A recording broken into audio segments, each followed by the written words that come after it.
Welcome to the Bobcat News.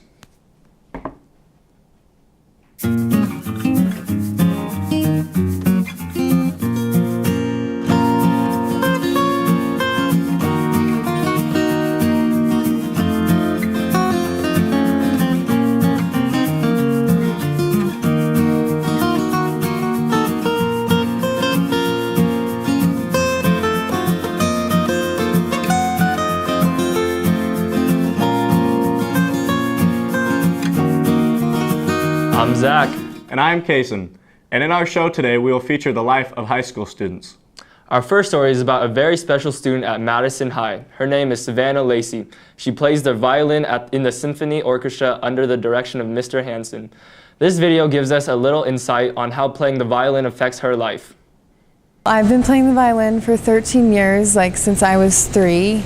I practice 10 to 12, an hour and a half each day, and then I have one break. I've done All-State 3 years, and then All-Northwest, this was my first year, and then I've done youth symphony since I was in 6th grade, and I just started joining the Tabernacle Orchestra in Rexburg. So it's really boring the first couple of years, so just keep going. I was 3, so it didn't really matter, but I thought it was cool to play Twinkle Twinkle, but just keep going.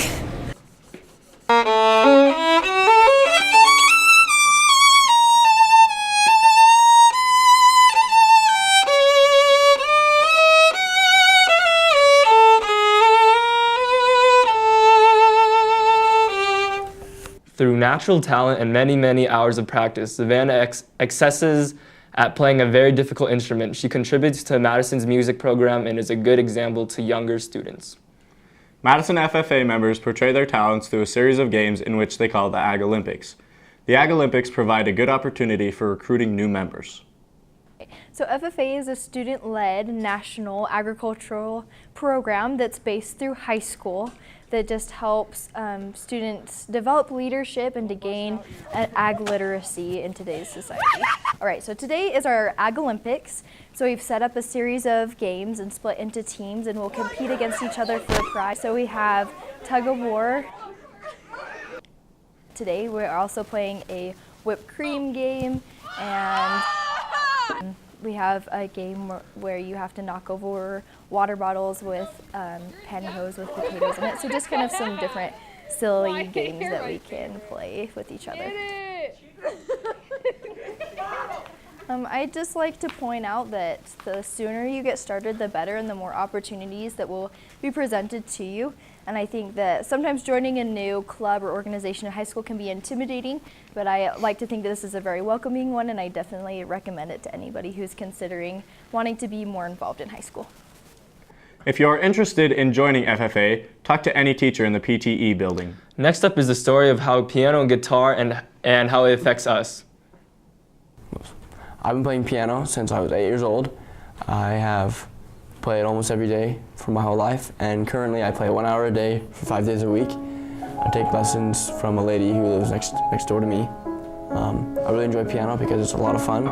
It's helped me with quick reading and finger accuracy when I study music. It's helped me to be able to appreciate classical music and the time it takes to put it all together. I recently started playing guitar, and and that one's more of a recreational instrument. I don't play as much classical as I do for the piano.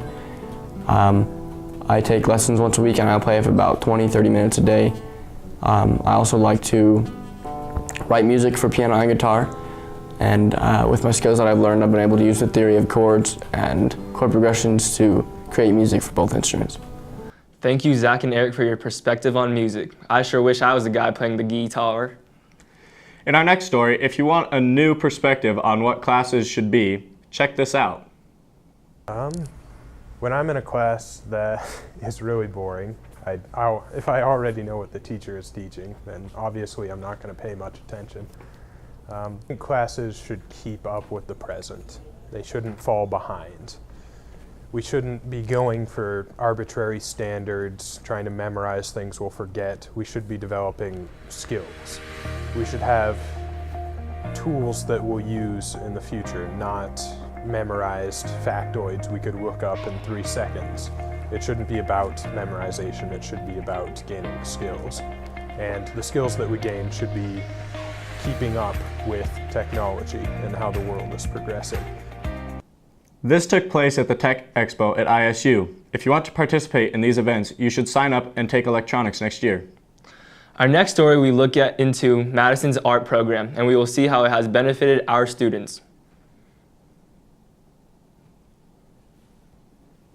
Art is a good way for you to express yourself, and it's kind of separate from the rest of school. You can just come in here, relax, and just make art that you can feel good about. And it's very non-judgmental in here, so it's a good place to just express yourself. If that seems like something you would be interested in doing, make sure to sign up for art class next fall. In our last story, we will be looking at what it's like to be a track athlete at Madison High School. Well, we start off with a long warm-up that's like 2 laps around the track, and then we actually get into our workout where we'll do like a few sprints, 40-meter, 50-meter sprints, whatever. If I had to choose favorite part, it'd probably be the relay teams, 4x1, just because we have to be so like precise on our handoffs and stuff. So all the time, no matter how much I've been doing it, like before every race, I always get nerves, so nerve-wracking. Least favorite part, probably just, I don't know, I love running. Cooper is looking great out on the track, and we can't wait to see how they all perform this season. Thanks for joining us, and have a great day.